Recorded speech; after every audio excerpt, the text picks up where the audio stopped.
बिल्कुल जिन्होंने अभी तकरीबन 1 घंटे का मीडिया का भी वक्त ज़ाया किया, आवाम का भी वक्त ज़ाया किया।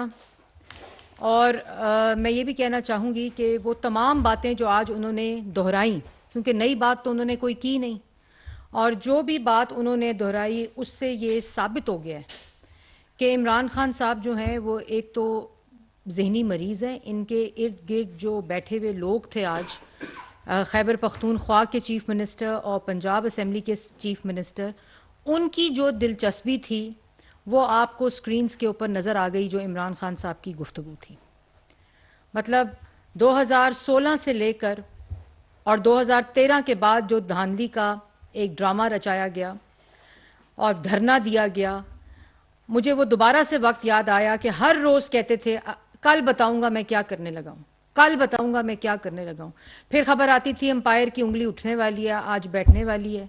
कुछ समझ नहीं आता था कि इनकी हिकमत अमली क्या है, क्योंकि ये एक ऐसे जो इक़्तिदार का ख़त्म होना है वो इतना ज़्यादा असर कर चुका है जहन के ऊपर कि ये जहनी मरीज़ बन चुके हैं।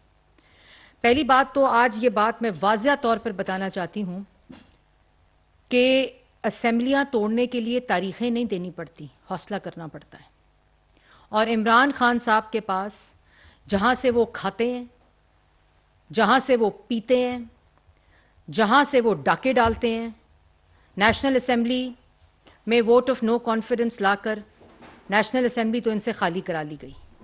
अब खैबर पख्तूनख्वा की असेंबली और पंजाब की असेंबली, जहाँ से तमाम वही लूटने के कारोबार जारी हैं, वो उसको तोड़ने के लिए उस शख्स के लिए जिसका कारोबार और रोज़गार और खाना पीना इन दो असेंबलियों से जुड़ा हो, उसको तोड़ने के लिए तारीखें नहीं देनी पड़ती, बल्कि इमरान खान साहब को हौसला करना पड़ता था। और आज फिर एक तारीख देकर ये साबित कर दिया इमरान खान साहब ने कि जिस वक़्त उनका इक़्तिदार ख़त्म हो जाए तो साइफ़र का ड्रामा करके मुल्क के कौमी मफाद और ख़ारजा पॉलिसी के ऊपर हमला कर दो। जब इक़्तिदार ख़त्म हो जाए तो उस वक़्त अपने वुज़रा से ख़तूत लिखवा कर IMF की डील जो खुद दस्तखत करके साइन की थी उसको सबोटाज करने की कोशिश की गई। जब इक़्तिदार ख़त्म हुआ, जब कुर्सी से हटे, तो जो 4 साल के डाके हैं, जो 4 साल की लूट मार है अपनी और अपनी घरवाली की, और तीसरी जो फ्रंट मैन फराग गोगी की, ये शोर तब से शुरू हुआ है। और ये साइफ़र का शोर भी तब हुआ था कि इनको मालूम था कि जब हमारे पास इख्तियार नहीं होगा, हमारे पास ये कुर्सी नहीं होगी, उस वक़्त हमारी चोरी पकड़ी जाएगी, डाके पकड़े जाएंगे, लूट मार पकड़ी जाएगी। और आज वो दिन आ गया है। ये हर चीज़ के ऊपर सिर्फ अपने इक़्तिदार को बचाने के लिए ये पाकिस्तान की आवाम पर हमला कर सकते हैं। ये आइन पर हमला किया इन्होंने, जब आपको याद होगा अप्रैल में वोट ऑफ नो कॉन्फिडेंस आया, इन्होंने आइन शिकनी की, और ये मुल्क की जो जमहूरी तसलसल है ये उस पर हमला करना चाहते हैं। ये मुल्क के अंदर माशी इस्तेहकाम लाने पर हमला करना चाहते हैं।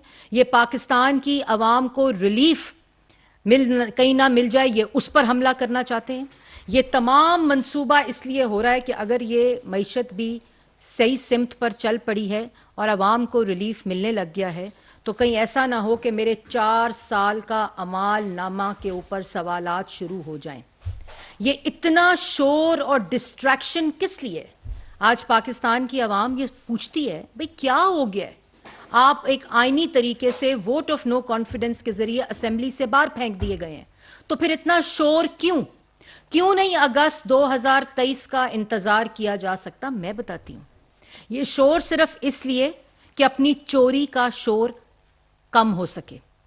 ये शोर सिर्फ इसलिए कि कहीं फॉरेन एजेंट से फॉरेन फंडिंग जो 8 साल तक जवाब नहीं दिया, अब उस पर जवाब देना पड़ेगा ताकि उसका शोर कम हो सके।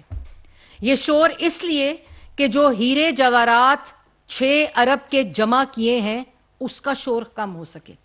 ये शोर इसलिए कि तोशा खाना में जो डकैतियां हुई हैं, ये खाली एक घड़ी का मामला नहीं है, ये तोशा खाना की जो डकैतियां हैं उसका शोर कम हो सके। ये शोर सिर्फ इसलिए मचा रहे हैं ये कोई इलेक्शन से सरोकार नहीं, इनको किसी जमहूरी तसलसल से सरोकार नहीं है, इनको आवाम से किसी किस्म का कोई सरोकार नहीं, जिस पर मैं अभी आती हूं।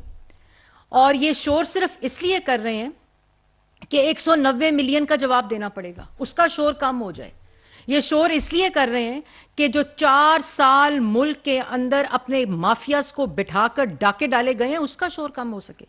साइफर की जो कौमी मफादात के साथ खेलने का खिलवाड़ किया गया, उसका शोर कम हो सके। जो आईएमएफ की डील को सबोटाज करने के लिए अपने वुजरा से खतूत लिखवाने की कोशिश की गई, उसका शोर कम हो सके। ज़कात के पैसों को सियासत के लिए इस्तेमाल किया अपने जाती मुलाजमीन के नाम पर, उसका शोर कम हो सके। ये चाहते हैं कि मुल्क, अभी क्या फरमा रहे थे, इतने बेशरम और झूठे शख्स हैं। अभी क्या कह रहे थे कि हमें 2018 में वो मईशत मिली जहां मुल्क दिवालिया हो रहा था। क्या दिमाग की कोई चीज़ ठीक भी है जो ये गुफ्तगू कर रहे हैं? 2018 में जो मईशत इनको मिली, वो इनके डेटा के मुताबिक 6.1% पर मुल्क तरक्की कर रहा था। जो मईशत इनको मिली उसमें महंगाई तारीख की कम सतह पर थी, 2.3% महंगाई खाने पीने की अशिया की थी और 3.6% महंगाई मुल्क की महंगाई की शरह थी। सीपैक आया, 14,000 मेगावाट बिजली देकर लोड शेडिंग 0 पे की।